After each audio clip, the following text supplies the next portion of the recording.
Is Kirsten a minimalist, or has she not yet figured out parts of her personality that is colorful that she can put on the walls so she can find some joy when she looks at stuff? And otherwise decorate her apartment, huh?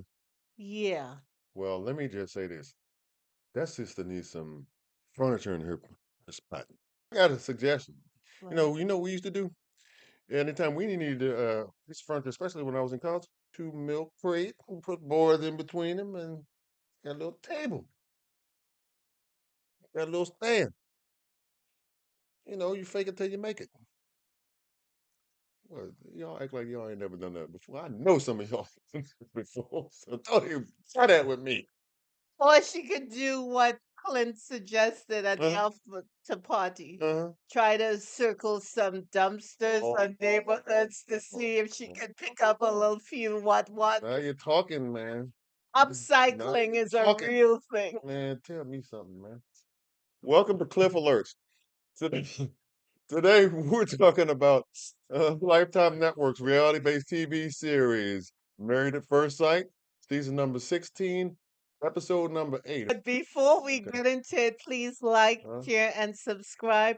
Please click that like button so you can help us in the algorithm.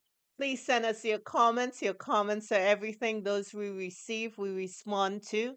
And we so appreciate and thank you for your support of this channel. Man, you don't get no more furniture in her place, the wind gonna blow. If she open up the window, the wind gonna blow the paint off the wall. This episode, as it relates to Shaq and Kirsten, started off with Shaq visiting her spot Hmm. for the first time, right? Right.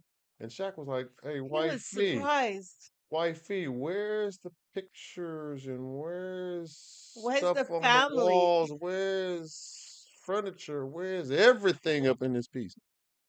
Because he was Did confused. she just move in? I don't know. She said on the after party she's been there a while Hmm. and that she ordered furniture, but then it took so long in the pandemic she canceled it.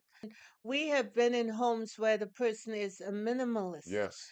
and their design is clean, it's Hmm. sophisticated. Hmm. The furniture is usually like mid-century modern kind of vibe, Come on and preach. and they have some sort of architectural sculptural pieces in the home that will pull your eye. The term minimalist was complimentary. Shaq looking in the closet, you're like, "Hey, Yeah.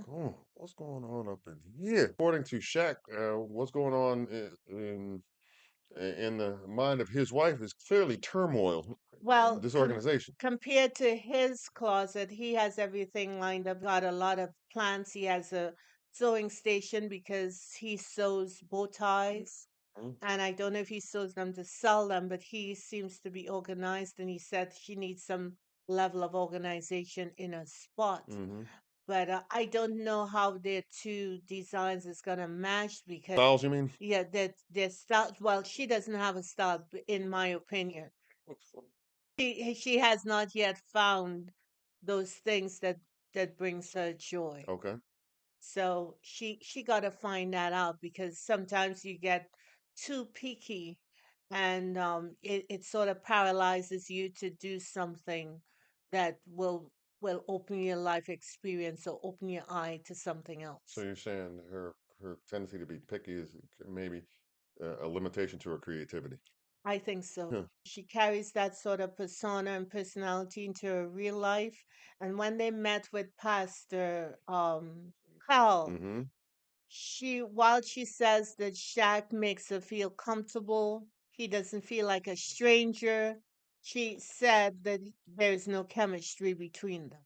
How do you feel, on one hand, claim that your husband makes it feel like you're in a natural relationship, but then turn around right back around and say there's no chemistry? I don't know. And then Shaq I'm had to confused. check her and said, "Hey, we cuddle all the time. You're up on top of me, during certain times of Yeah, when y'all going to sleep when in you're bed, going to sleep. right? So what's this about no attraction?"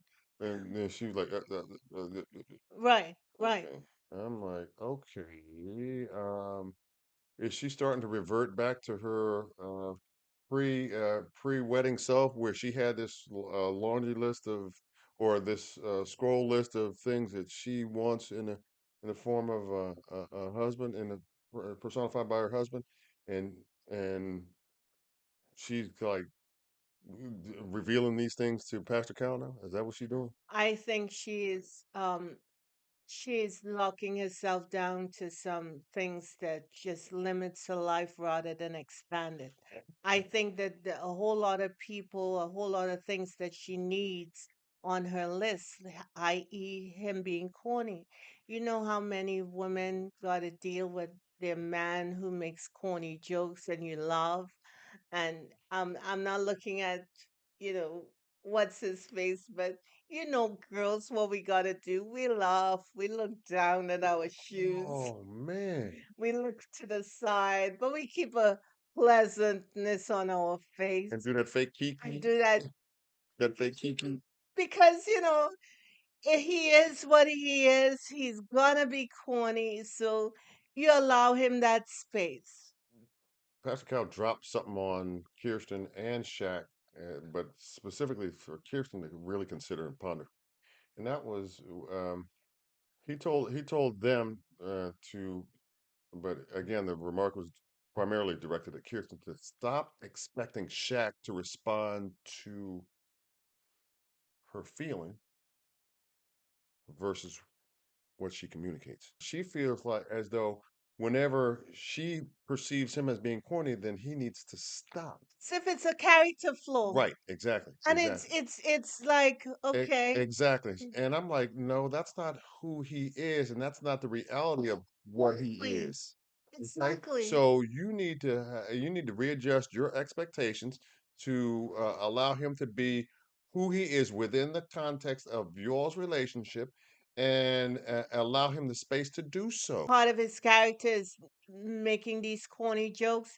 He's not making the corny jokes just because he's trying to get a smile or a laugh out of you. So that's why most women, they'll shut their man down when they're making a corny joke. She wants her husband to show up like her. Mm-hmm. Mm-hmm. Think about it. So, He got a dressing room slash greenhouse slash sewing room. That's part of who he is. and the problem is, I don't have a problem with it. the best thing for any married couple to do is allow each other to explore their creative endeavors. And do It what makes them happy within the and context of. it enhances their life. It's not like, oh, I don't want you to do this because I don't like it. Try to figure out what the person is doing and what joy it brings them. And once you understand that, that joy is going to extend to you and the relationship. So you just let them have at it. She got to get her way outside of that box to start experimenting and living a full blown life. So, in other words, she needs to stop, be far more liberal with her approach to certain things, and not as conservative. Trust herself enough Mhm. to know that if she puts a color on the wall, she have the skill set to remove the color on the wall and find something Right. else. Okay. All right. Thank God you didn't tell me that story about the milk crate until Oh, that now. was back in the day. I would have been clowning. I could have had material to clown you for what, almost 15 years, Oh and you man, denied me man, a milk crate? man. Let me tell you, we A used to stack. milk crate. Listen, listen. We used to stack those bad boys up on top of each other and use them as a bookshelf. Bookshelf. And corny is not a bad thing. Just smile, look down at the shoes, and thank God. It's going to be over soon. I don't like the way you said that.